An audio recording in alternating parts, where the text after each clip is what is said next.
Rasulullah Muhammad ibn Abdullah sallallahu alaihi wasallam ila rabbihi wa sallam wa li kulli sahabati wal qarabati wa tabi'in wa tabi'in tabi'in wa man tabi'ahum bi ihsan ila yaumiddin.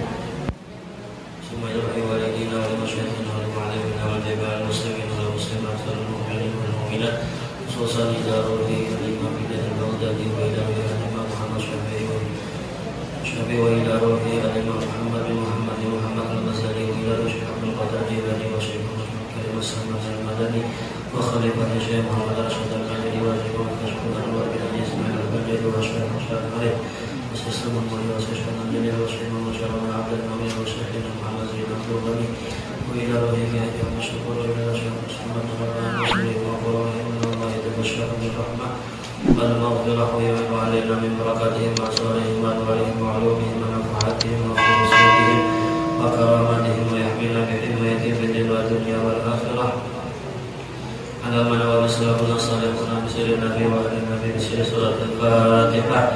A'udzu billahi minasy syaithanir rajim. Bismillahirrahmanirrahim. Alhamdulillahi rabbil alamin arrahmanir rahim maliki yaumiddin. Iyyaka na'budu wa iyyaka nasta'in ihdinas siratal mustaqim siratal ladzina an'amta 'alaihim ghairil maghdubi 'alaihim waladdallin. Bismillahirrahmanirrahim. Alhamdulillahi rabbil alamin. Wassalatu wassalamu ala asyrafil anbiya'i wal mursalin sayyidina wa maulana Muhammadin wa ala alihi wa sahbihi ajma'in. Subhanaka la ilma lana illa ma 'allamtana innaka antal alimul hakim. Wa la haula wa la quwwata illa billahil aliyyil 'azim.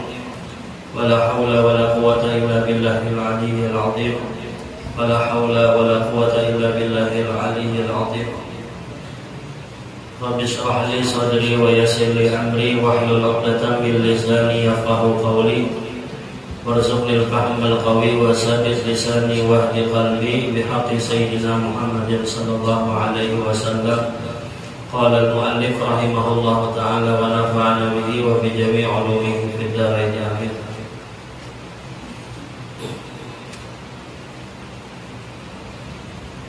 Halaman 49. Kita ulangi mulai yang perkara yang pertama adalah baris ke-8 dari atas. Nah, kemudian disebutkan di dalam kitab Asnal Matalib, dalam syarah Asnal Matalib ada 42 perkara daripada dosa-dosa besar. Jadi dosa besar disebutkan dalam kitab Syarah Asnal Matalib itu jumlahnya ada 42 perkara. Yang pertama adalah syirik, yakni kufur atau kafir dengan barang bagi kafir, maka masuk di dalamnya itu i'tikad bid'ah yang mengkafirkan dan perbuatan yang bid'ah yang mengkafirkan. Nah, jadi yang pertama ini adalah syirik yang paling teratas, yang paling tertinggi adalah dosa syirik ataupun kafir. Jadi dosa syirik ini termasuk dosa yang tidak diampuni oleh Allah Subhanahu wa taala apabila kita itu matinya dalam keadaan syirik. Alhamdulillah min dzalik. Jadi dosa-dosa yang lain itu dosa-dosa besar. Apabila meninggal membawa dosa besar yang lain daripada dosa syirik, itu ada harapan diampuni Allah. Artinya terbawa dosa-dosa besar adalah ketika meninggal, nah maka itu ada harapan diampuni oleh Allah bagi orang-orang yang dikehendakinya. Tapi kalau dosa syirik ini itu sudah dicap oleh Allah, sudah disebutkan oleh Allah dalam Al-Quran, innallaha la yaghfiru an yushraka bih wa yaghfiru ma duna dzalika liman yasha. Ya Tuhan, sesungguhnya Allah tidak mengampuni bahwa dia disekutukan, bahwa Allah diserikatkan. Artinya Allah disamakan lawan yang lain. Nanti dosa syirik adalah, jadi syirik itu termasuk dosa yang sudah Allah katakan Allah kadang mengampuni. apabila dosa itu tak bawa mati. Tapi kalau misalnya sebelum mati bertaubat, minta ampun kepada Allah, minta ampun, kemudian dia meninggal dalam keadaan sudah bertaubat daripada dosa syirik, nah maka dapat keampunan dia. Tapi kalau dosa tadi bawa mati, nah maka ada harapan masuk surga. Kenapa? Orang syirik itu otomatis kafir hukumnya. Apabila kafir berarti ada harapan masuk surga. Sedangkan orang masuk surga itu ada iman di hatinya. Orang tersebut beragama Islam masuk surga tadi. Apabila orang kafir atau orang yang tidak ada iman di hatinya, maka ada modal bahasa kita nih hendak masuk surga. Jadi iman itu sekecil apapun kita punya iman di hati, biar kayak biji sesawi, hati punya iman. Nah itu kira ada saatnya diangkat Tuhan dari neraka ke surga. Tapi sebelum masuk surga, dosa-dosa yang lain itu dilebur dulu di neraka, dihabiskan dulu, nah baru iman yang sedikit itulah yang menjadi modal dapat rahmat Tuhan, dan dengan rahmat Tuhanlah kita dimasukkan Allah ke dalam surga. Nah seperti contohnya udah lah, dosa syirik itu seperti masuk di dalamnya itu etikat yang bid'ah, yang mengkafirkan. Nah, meyakini sesuatu yang bid'ah, yang membuat orang tersebut kafir. Seperti contohnya yang mulai kafir itu seperti etikatnya orang-orang Syiah, mengatakan misalnya Abu Bakar itu kafir, Sayyidina Umar kafir, Utsman kafir, dan Ali lah jagoan Syiah yang seharusnya menjadi nabi. Ini adalah keyakinan etikatnya orang-orang Syiah. Nah, itu bid'ah. Kenapa? Karena di zaman Nabi kada pernah berpendapat orang itu. Di zaman Nabi kada pernah ada ucapan-ucapan yang mengkafirkan sahabat-sahabat orang itu.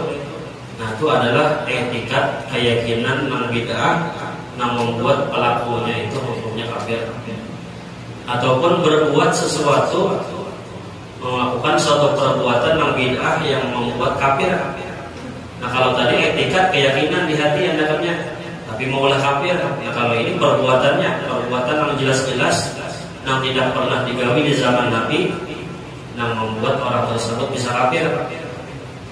Contohnya semalam kayak yang disebutkan oleh Datuk Halapayan masalah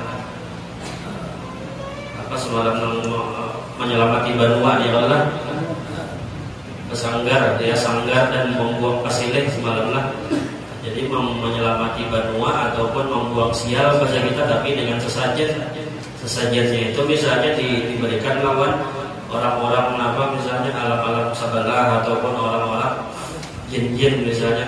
Nah itu perbuatan yang bid'ah yang kada pernah digawi di zaman Nabi, yang membuat si pelakunya itu bisa kafir karena dia meyakini dengan sesajen itulah selamat Banua, dan dengan sesajen itulah terhindar daripada sial.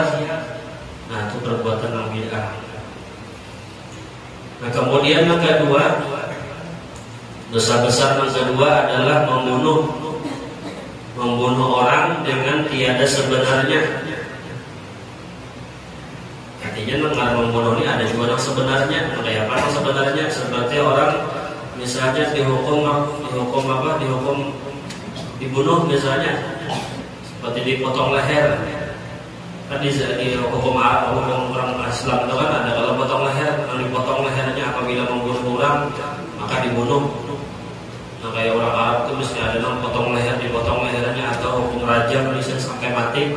Nah itu berarti membunuhnya itu dengan sebenarnya, artinya ada tuntutan dari agama apabila melakukan dosa seperti ini maka hukumannya adalah dibunuh juga. Nah itu berarti membunuhnya ada membuat dosa besar kan? Kenapa? Karena memang hukum membolehkan seperti itu dan menyuruh. Dan membunuhnya itu dengan amdun artinya adalah bersengaja.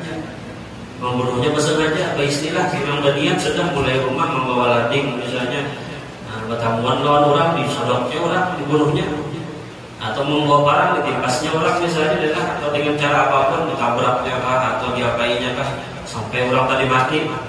Nah itu orang tersebut telah melakukan dosa besar. Di Al-Quran itu dikatakan siapa yang membunuh satu orang maka sama dengan membunuh seluruh anak Adam. Dosanya tadi membunuh satu ekor manusia, maka hukumnya sama membunuh seluruhnya. Atau membunuhnya itu adalah syibhul amdi, menyerupai bersengaja. Jadi kadang dikatakan bersengaja karena itu cuma menyerupai bersengaja.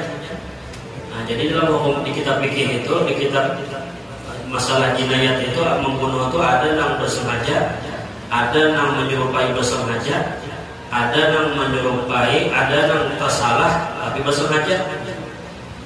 Nah, yang bersengaja itu jelas sudah membawa lading, membawa parang, ditimpasnya orang itu bersengaja jelas. Nah, kalau menyerupai bersengaja ini, alat yang digunakannya itu sebetulnya bukan alat membunuh, penggayaan aja, sekalinya timbul mati orang. Misalnya bawa bilah hidi, misalnya bilah hidi itu kan tidak mungkin membunuh orang. Cekwakannya lawan kawan, misalnya bilah hidi tadi ada sesuatu kah? Timbul, setelah mencatat mati kawan. Nah, itu artinya syibhul amdi, katanya telah menyerupai yang bersengaja. Memang bersengaja yang melakukan, tapi menggunakan alat yang kadang mungkin terbunuh secara akal. Tapi mbah dipukulakannya sesapu tadi atau bilah ini tadi timbul mati orang. Nah, itu laranya menyerupai bersengaja, sama aja hukumnya dosa besar juga.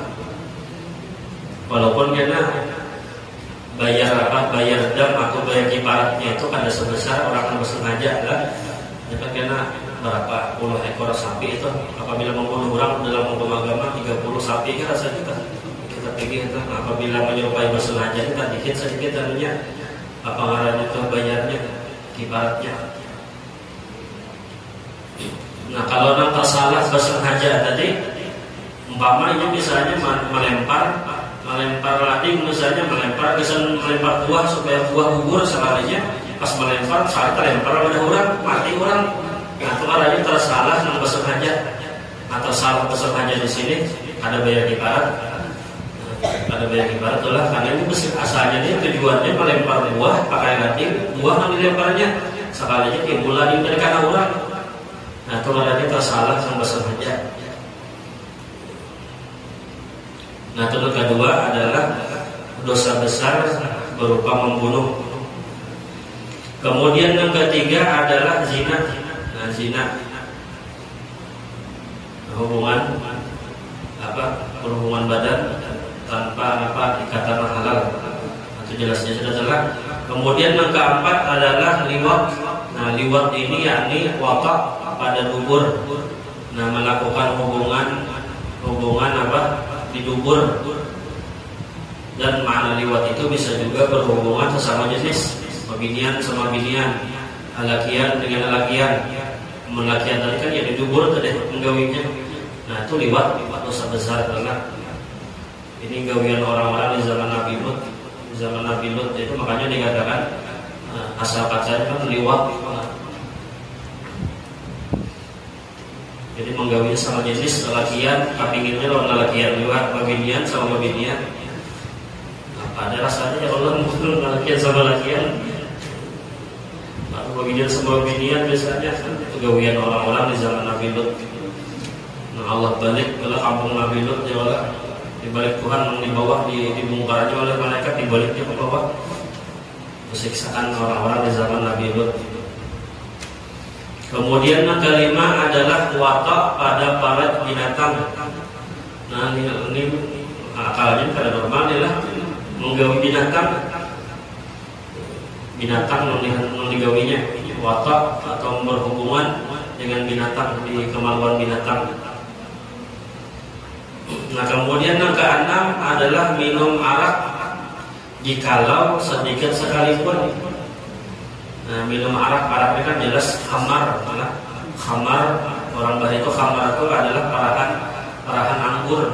Jadi anggur itu diperas, kemudian banyak parahan anggur tadi ditanam dalam tanah awas beberapa tahun lalu jadi khamar. Atau bahasa orang Bali bisa juga khamar atau tuak. Nah, tuak itu adalah banyak parahan anggur ditanam dalam tanah, dipatak awas-awas akhirnya sampai ke pemilihan. Nah, itu mabuk. Harapan adalah parasan anggur tadi. Tapi parasan anggur itu apabila dia makan lawas-lawas lagi berubah menjadi cuka, nah maka halal hukumnya. Apabila sudah berubah jadi cuka, Tapi kalau selama dia masih jadi khamar, itu yang diharamkan dan termasuk dosa besar. Dan yang ketujuh adalah dosa besar yang ketujuh, minum barang yang memabukkan yang banyak sekira-kira hasil mabuk, dan jika ada ia lain daripada arak sekalipun. Nah, angka 7 ini apapun jenisnya lah, bukan khamar aja, apapun bentuknya, biar obat, misalnya obat apa yang jenet itu sebenarnya obat apa gelang jenet kan? Apa obat sakit kepala apa? Obat batuk. Nah, obat batuk misalnya jenet telan obatnya sebenarnya obat halal, kesan batuk sekalinya diminumnya banyak-banyak misalnya. Nah, mabuk jadinya itu haram, hukumnya sama dosa besar juga. Artinya apabila banyak memakan mabuk, nah itu hukumnya adalah haram hukumnya. Atau komik kan, misalnya ada juga kan komik, dia komik dimakan sapatakan itu orang mabuk, orang sakit apa batukan aja bisa bungkus gitu, rasa sakit itu dulu kan menabuk misalkan terbungkus ini sapatakan bentuknya. Atau lempok ya lah, lem bisa kenapa? Kemudian kesan malen kayu, hingot ya itu hingot kemana-mana di bawah. Berarti akalnya sudah tidak normal lagi, ulang lagi sama aja tulah, pokoknya apapun bentuknya yang membuat orang tersebut mabuk. Dan Nabi apabila mabuk banyak mengonsumsi ini, misalnya banyak mabuk, maka sedikitnya pun sama aja haram hukumnya. Nah, kemudian yang berikutnya yang ke-8 adalah mencuri harta orang kadar yang mewajibkan potong tangan. Nah, jadi mencuri itu termasuk juga adalah perkara dosa besar. Tapi mencurinya itu adalah kadar ukuran yang mewajibkan potong tangan. Jadi kada semua orang yang mencuri itu diwajibkan potong tangan, ada syarat-syaratnya. Namun mencuri bulan sebegini kan potong tangan. Orang kalau di kitab fikih itu 10 dirham, soalnya ingat adalah batas kadar harta yang dijuntarnya itu 10 dirham. Dirham itu uang perak, dirham itu kurang lebih 3 gram perak. Jadi kalau misalnya 10 dirham berarti kurang lebih 30 gram perak. Perak itu berapa segram ini harganya? Berapa bulan lah? Ya, pokoknya kurang lebih 30 gram perak lah, 10 dirham. 10 dirham ataupun 30 gram perak itu kadar harta yang dijuntan yang wajib potong tangan. Dan kemudian syarat yang kedua pula bukan hanya sampai batas itu aja, syaratnya yang kedua harta yang dijuntannya ini memang disimpan di tempat yang tersembunyi, disimpan di rumah, dalam lemari, di bawah tilam, tersimpan. Kalau orang tuh istilahnya masuk orang dijuntannya, nah itu syarat yang kedua sudah. Apabila bahan tangan di muka rumah, misalnya sepeda motor bahan tangan di muka rumah malam hilang dijuntan orang, itu ada salah mana bahasa kita ya, bahasanya itu ada salah, ada potong tangannya. Kenapa? Nang mangga sepeda motornya teledor tapi bahan tangan di muka rumah. Jadi harus disimpannya itu di dalam rumah. Atau misalnya di muka rumah juga kunci sudah berisilah, namun dikunci itu kan berarti berisilah hendak supaya terjaga. Kalau kan barang kita kalau hilang juga, nah berarti ada termasuk syarat juga potong tangan sudah. Dan kemudian pulang syarat yang ketiga, orang yang menjuntan tadinya menjuntannya itu memang kadar terdesak. Maksudnya misalnya kelaparan benar, misalnya menjuntan wadah yang menurut memangnya kelaparan anak mati sudah. Nah itu ada potong tangan juga karena ini dalam keadaan bahasa kita terpaksa menjuntannya. Namun masih kanyang-kanyang aja, kalau misalnya ada aja makanan di rumah menjuntan 60 orang, nah itu masuk syarat dipotong tangan. Tapi kalau menjuntannya itu memang keadaan dalam keadaan kelaparan benar, apabila ada makanan ini misalnya kada menjuntan agar kelaparan mati, nah maka menjuntannya itu pada masuk potong tangannya. Kemudian yang keempat syaratnya yang menjuntan itu bukan daripada keluarga yang dijuntan. Artinya misalnya contohnya di kitab fikih itu anak misalnya menjuntan ampun kuitan, atau kuitan misalnya menjuntan ampun anak. Nah itu ada potong tangan juga. Diambilnya itu ampun abahnya juga misalnya nih, atau anak abahnya menjuntan ampun abah anaknya, ada apa-apa itu ada potong tangan. Nah seperti di zaman Nabi ada seorang anak melaporkan lawan Nabi, ya Rasulullah, ulun bisi abah ulun tuh mengambil harta ulun, juntannya harta ulun. Ujar Nabi Muhammad, bujurlah juntannya, nggih bujuran harta ulun juntan abah ulun. Ujar Nabi Muhammad, pun dikam bujur, kieu abah ikam kesini nah. Ya, itu pas dipanggil abahnya hadapan Rasulullah. Ujar Rasulullah, bujurlah ikam menjuntan harta anak ikam. Lalu ketika itu si abah tadi menangis di hadapan Rasulullah. Ya Rasulullah, anak ulun ini semenjak inya kawin lawan bininya, inya kada tahu lagi lawan kuitannya. Lawan aku, lawan abahnya kada meherani lagi. Lawan mamanya kada meherani lagi. Ini sayang lawan bininya aja. Aku di rumahnya kada bisa apa-apa. Ada diberikan apa-apa di rumah, sampai kelaparan kita di rumah nih lebih memilih, lebih melebihkan daripada bininya, daripada kuitannya. Akhirnya kan aku tak paksa aja nang kuitan, dia kada bagian apa-apa, makan kada ada makan, aku ambil ya harta anakku. Aku mau ambil ini sekadar gasan menutupi apa aku jualnya nang kuitan tadi. Lalu Nabi mengatakan apa? Bukan kuitan ikam nang salah, ikam nang salah. Kenapa ikan kada meherani lagi lawan kuitan? Salawas pemini ini kada heran lagi lawan kuitan. Akhirnya Nabi Muhammad ketika itu kada memotong tangan si kuitan tadi. Kenapa? Karena memang kuitan tadi mengambil hak si jiwa. Banyak orang kayak itu ya, kadang-kadang tak sudah ini kalau keluarga kada tahu lagi lawan kuitan. Lakian yang utama lakian itu kewajiban masih lawan kuitan. Yang wajib berbakti itu lawan kuitannya, lawan abahnya, lawan mamanya di rumah itu masih wajib. Namun bini itu wajibnya baktinya lawan suami berbakti. Apapun dia suami umpati aja menjadi bini itu lah. Kuitan sebinian tadi palingnya karena misalnya memberi saran apa itu aja kada, jangan dipaksakan kehendak seorang sudah anak dikawinkan lawan laki ya. Lakian tadi pulang jangan mengumpati kehendak bini aja. Nang iya itu kuitan yang dibakti itu lah. Nah kemudian ada pun mencuri harta nang sedikit, maka yaitu dosa kecil. Nah apabila nang dijuntannya ini hartanya sedikit saja kada sampai kadar daripada batas potong tangan, nah maka dosanya kada sampai dosa besar, tapi dosa kecil aja. Kata Hulaimi, kata Imam Hulaimi, ya, kayak misalnya dari menjuntan bulan sebiji misalnya, atau misalnya menjuntan buah mangga orang sebiji misalnya, tapi berdosa aja ya kalau jangan diremeh-remehkan, apa-apa aja, dosa halus saja dia. Nah sedangkan dosa halus itu apabila diremehkan dia dosa ganda, itu ulang walaupun dosa halus, apabila diremehkan dia dosa ganda aja. Jadi dosa halus itu bisa berubah jadi besar apabila diremehkan, itu pertama. Nah kedua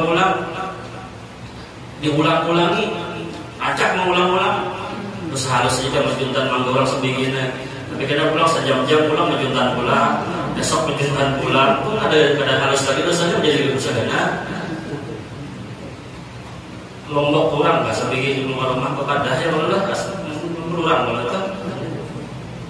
Tapi pun jangan lampunya, kalau soal keadaan lagi mutik aja, disuruh mutik bujuran doang ya Allah, tahu benar. Ya aku ingat-ingat lah, minta biar diizinkan orang, ingat-ingat juga. Tinggal di ampun Lombok gimana? Jadi matang-matang diizinkan, udah habis juga.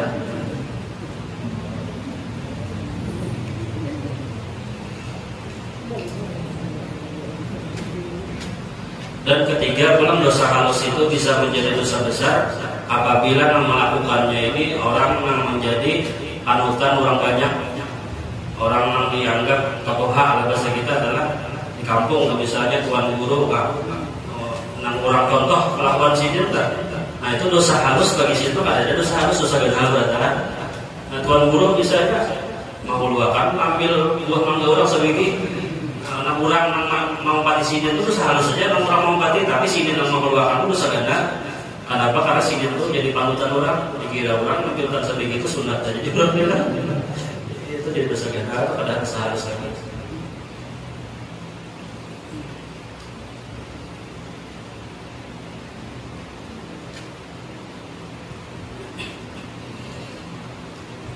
Melainkan jika ada orang yang dicuri hartanya itu miskin, nah maka mencuri hartanya itu dosa besar.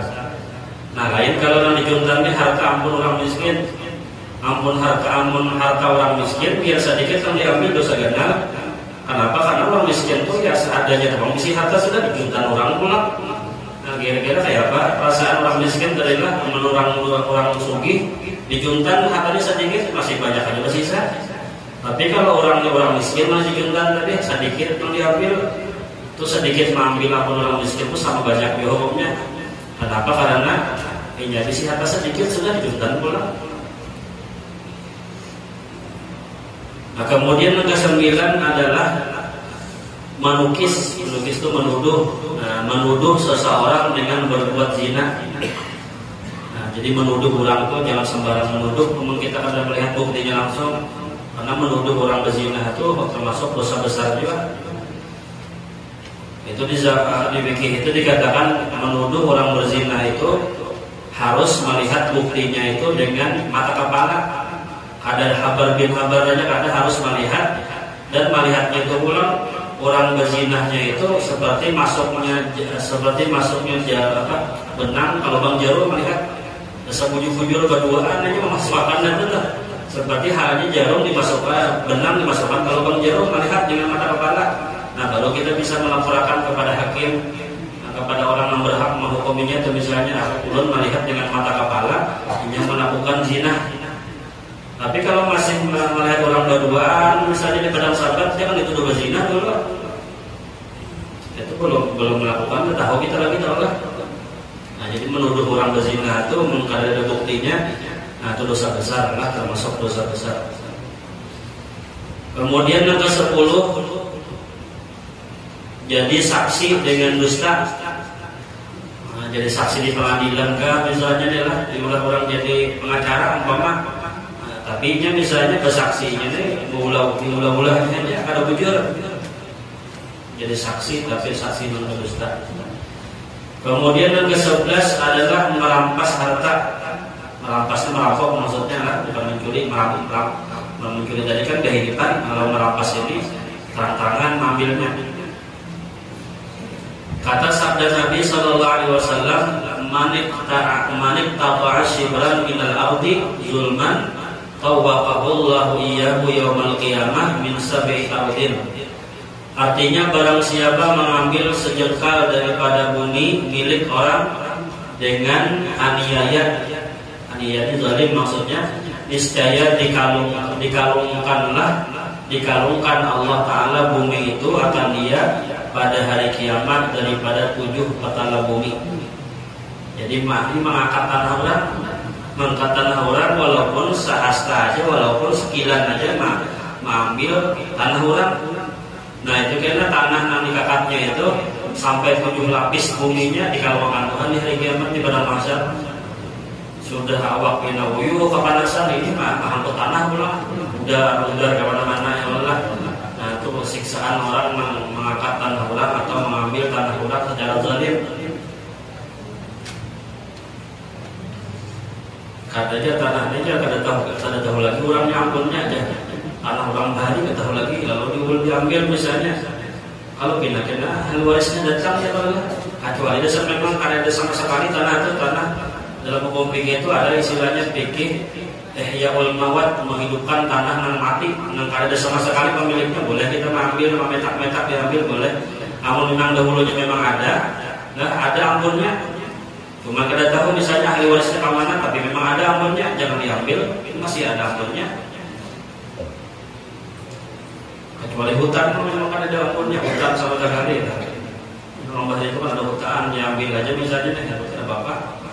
Namun memang ada ahli warisnya, ingat kita keluarganya pun siapa-siapa misalnya, nah itu keluarga itu kita memang berhak mewaris daripada harta ampun yang meninggal tadi.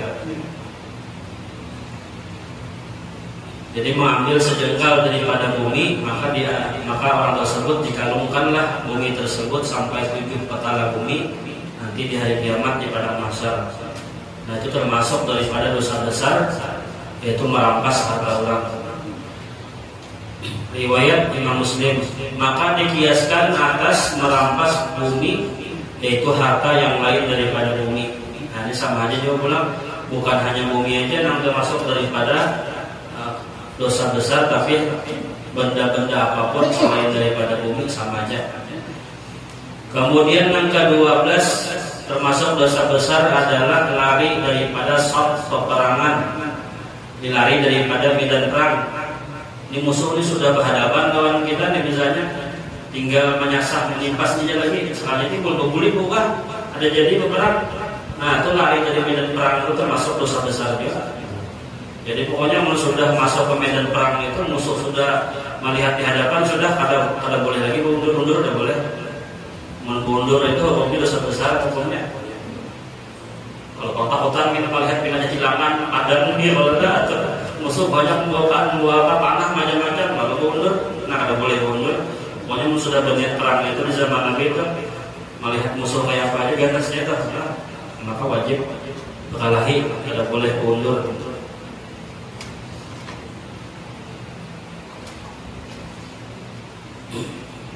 Tapi dengan syarat adalah dengan syarat-syaratnya, itu ada di kitab fikih itu syarat-syaratnya. Yang ke-13 adalah makan harta riba.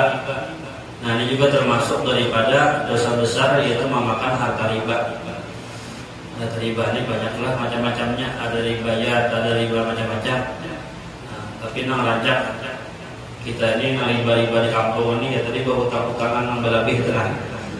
Berhutang berapa misalnya 100.000 bayarnya kena 110.000 aja.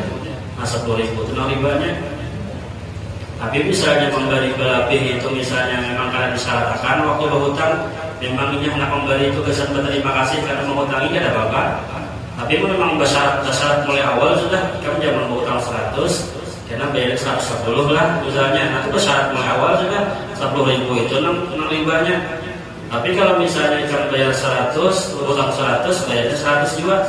Lalu sih nang berhutang tadi misalnya apa namanya nih memberi 10.000, nah aku 10.000 ini memberi balain ke sedikit karena aku terima kasih jika membantu aku semalam. Nah itu ada bapak ambil lain riba karena sudah termasuk di syarat.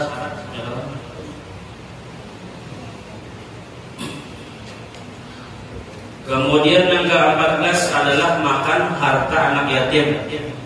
Nah, memakan harta anak yatim ini juga termasuk dosa ganal, dosa besar. Termasuk guru-guru kita diantaranya adalah orang memakan harta anak yatim itu dijadikan apabila anak orang misalnya meninggal kuitannya belum misalnya dibagi-bagi lagi harta warisan ada meninggal kuitan meninggal tadi diisi anak halus-halus. Nah itu kan masih halus tadi kan otomatis jadi anak yatim. Nah apabila meninggal itu mengkawat paling kadang ada wasiat lah ini biasa anak pertama ini nah sekian duitnya kebanyakan sebelum meninggal kemudian pulang si anak kedua sekian bagiannya supaya kan anak ditinggalkan ini sudah ada bagian hartanya masing-masing. Apabila kuitannya meninggal kada ada wasiat apa-apa berarti di harta kuitan tadi itu masih ada bagian harta anak yatim.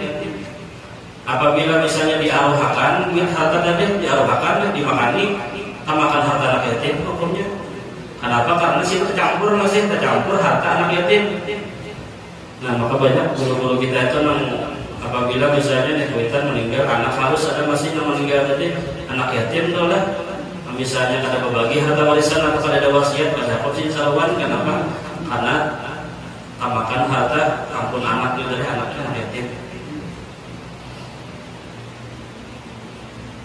Di mengawal kita sebelum meninggal itu mengawal sudah ada tulisan wasiat. Nah, misalnya nikah mengatakan nah bisa nikah anak di sini bisa nikah, nah bisa nikah.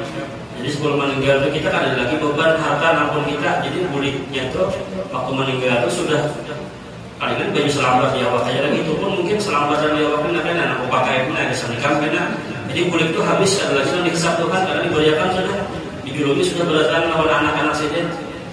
Namun kita ada wasiat mereka itu, ya tadi kita tuh banyak hisapan Tuhan dari kiamat.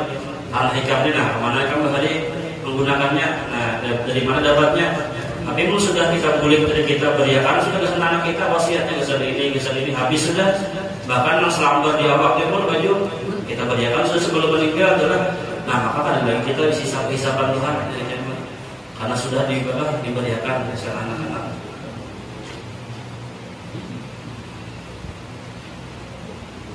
Kemudian angka 15 adalah durhaka kepada ibu bapak, durhaka lawan hutang. Nah, ini juga termasuk dosa besar.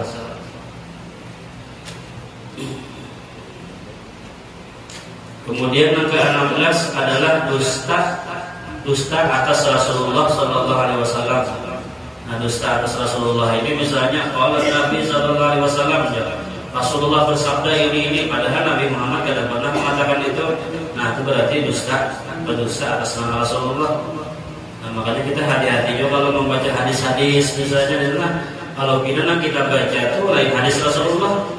Kalau ulama aja misalnya dipadahkan hadis, atau diulang-ulang aja misalnya Nabi kayak ini padahal Nabi Muhammad tidak suka kepada nama itu. Nah, itu makanya berdusta atas nama Rasulullah. Itu juga termasuk dosa besar. Kemudian yang ke-17, menyembunyikan dirinya daripada jadi saksi dengan tiada udzur, padahal tahu ia akan yang disaksikan dan patutlah ia menjadi saksi. Nah, yang ke-17 ini adalah orang ini kadang pun jadi saksi, padahal ini itu adalah tahu kejadian yang nyatanya nih. Si anu lah yang membunuh yang dibunuh tadi, tapi nya kadang pun jadi saksi.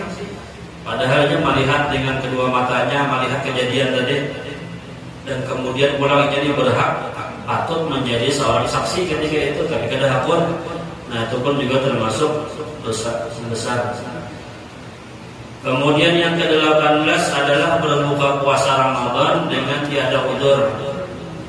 Nah, hati-hati adalah berpacah tapi ada udzur apa-apa. Tahan aja masih narik nih sampai buka, tahan aja. Timbul lipus-lipus berokok umpama, atau beristilah bisukan sudah beristilah dua rantang nasi ke rumah. Nah, itu aja apa ya, berbuka puasa tanpa udzur. Lain kalau garing misalnya kada awal lagi berpuasa, atau tuh benar sudah udzur gerannya, atau di perjalanan kita misalnya pulang kemana, misalnya di perjalanan adalah ada sanggup lagi manhani kalau berbuka ada apa di kawal aja kita di luar Ramadan, ataupun orang sudah ketuhaan memang ada kawal lagi mengqadha, nah maka bayar fidyah sih pakai baras 1 mut 1 hari. Tapi pun misalnya orangnya sehat aja, tahan aja mah sampai berbuka puasa memang ada yang sampai nambah pingsan teman hari lapar kata. Namun misalnya berbuka puasa, nah itu termasuk dosa besar. Dosa besar itu pada kawa dengan hanya bawa berwudu macam, atau dengan bawa zikir menghapus dosa-dosa kecil, kada kawa harus dengan bertaubat. Bertaubatnya pun harus dengan syarat-syaratnya, menyesali perbuatan yang dilakukan, berampeh sama sekali daripada perbuatan tadi, mencita-cita jangan mengulangi lagi untuk melakukan hal yang sama. Apabila sangkut pautnya dengan manusia ada kezaliman, dibolehkan kezaliman yang tadi kepada orang ampunnya. Nah, itu syarat-syaratnya akan macam itu. Apabila ada dengan syarat-syaratnya hanya minta ampun istighfar aja, ya Allah minta ampun, tapi memiliki pulang misalnya, nah itu ada terima Tuhan taubatnya.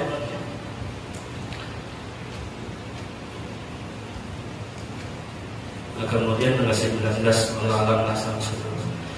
Mudah-mudahan ada manfaatnya, mudah-mudahan sama-sama diberikan paham oleh Allah Subhanahu wa taala, sama-sama mengamalkannya dengan ikhlas dan benar, dan mudah-mudahan kita berkah dengan berkah kita berkumpul di majlis ini, mudah-mudahan terkumpul berkah dengan surga Allah bersama Rasulullah sallallahu alaihi wasallam, dan mudah-mudahan berkah dosa-dosa kita, dosa orang tua kita, dosa guru-guru kita diampuni Allah Subhanahu wa taala, dan mudah-mudahan kita berkah diwafatkan dalam keadaan husnul khatimah, masuk surga dengan hisab ala dunia ila hadratin Nabi al-Fatihah.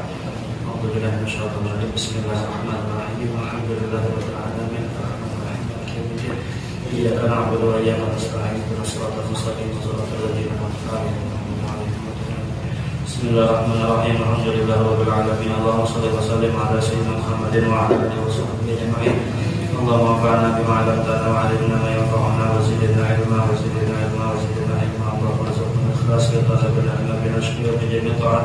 Allahumma sallina wa 'allimna wa la tudhib barakata 'ulumina rabbana atina fid dunya hasanah wa fil akhirati hasanah wa qina adzabannar wa adkhilna al-jannata ma'al abrar ya aziz ya ghaffar ya rabb sallallahu ala sayyidina Muhammadin wa ala alihi wasallam. Alhamdulillahirabbil alamin. Taqabbalallahu minkum